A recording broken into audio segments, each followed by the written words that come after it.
What if I told you that for the first time in all of human history, the deadliest thing you might face today isn't a bullet from a gun, but a donut? Well, according to Yuval Noah Harari, that's the world we're living in right now. Over the next few minutes, we're going to unpack that pretty wild idea. We're going to dive into humanity's incredible new quest to basically become gods, and, this is the important part, we're going to uncover the secret danger that's hiding right behind it.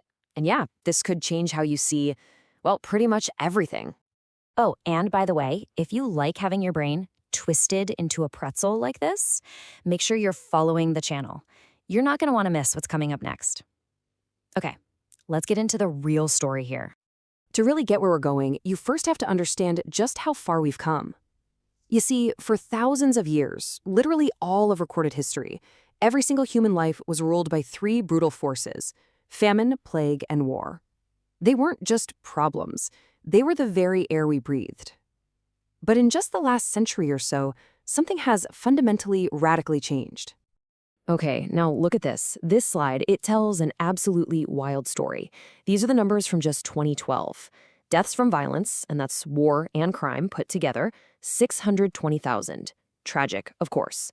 But then look at suicide, 800,000 people. And diabetes? Get ready for this. 1.5 million people. That is more than double the deaths from all human violence combined. And that right there brings us to Harari's whole point, wrapped up in one sentence. We've done it. We've actually conquered the ancient predators that hunted us for millennia. But now, the biggest threat to our survival isn't some external force. It's the fallout from our own success, our own choices. So you have to ask, right? If we've basically solved the three biggest problems that defined our entire history, what's next? What on earth is humanity's new grand project? Well, Harari says we've already got a new agenda, and honestly, it sounds like something straight out of a comic book. 3 huge quests that are going to define our century: figuring out how to overcome death, unlocking the secret to endless happiness or bliss, and, well, attaining divinity itself. And listen, this isn't science fiction anymore. This is the actual stated goal of Silicon Valley. It's the mission to upgrade Homo sapiens into Homo Deus, a human god. Okay, let's just break that down for a second. Take death. For all of history, it was a mystery, right? A divine thing. But today, modern science just sees death as a technical problem. It's just a bug in our biological software. And every technical problem, in theory, has a technical solution. We're not waiting for some miracle. We're trying to literally code our way out of death with gene editing and tiny little nanorobots. And the thing is, we've already started. I mean, when you see a picture like this, it's not just about a medical procedure anymore. This represents one of our very first steps toward redesigning life itself. We're already doing things like IVF, and scientists have even created what they call 3-parent babies to get rid of genetic diseases. We're not just playing the game of life anymore, folks. We're starting to rewrite the rule book. But what happens if we actually pull it off? Let's say we manage to push the human lifespan to 150. Harari hits us with this chilling idea. If that were the case, Joseph Stalin would still be in power in Moscow at a very healthy 138 years old. Suddenly, this whole quest for immortality has some pretty dark political angles, doesn't it? And right here is where the story takes a massive twist. Here's the great paradox. The very same tools we are building to upgrade ourselves into gods might be the exact same tools that make us totally and completely irrelevant. And it all comes down to a word that kind of freaks people out: algorithm. But don't let it fool you. Harari explains it so simply. An algorithm is just a recipe. It's a set of steps for making a decision. You know, like a recipe for soup or the instructions your coffee machine follows. That's all it is, a simple process. So let me ask you a question. Who is really making your decisions? You think it's you? Harari argues that it's actually the storyteller that lives inside your head.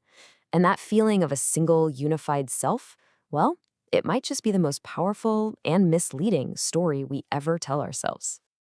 This is where it gets really interesting. Harari says we're basically split into 2 selves. You've got the experiencing self, which lives in the now. It feels every second of pain, every moment of joy, but it has no voice.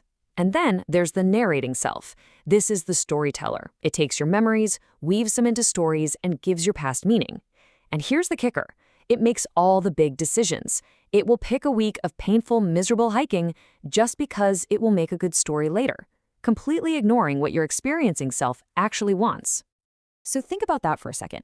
If our own decisions are already being hijacked by an internal storyteller that doesn't really care how we feel, what happens when an external algorithm, like the one that runs your social media feed, knows you better than you know yourself?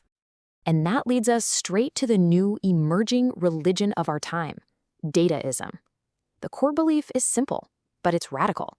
It says the entire universe is just a flow of data, and organisms, like you and me, we're just biological algorithms built to process that data.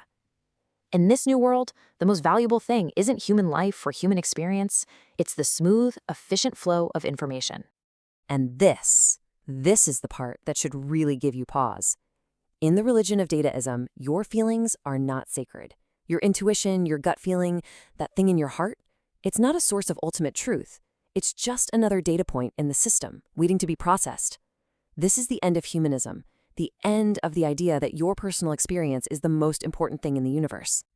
So, I'm going to leave you with one final, absolutely mind-bending thought from Harari.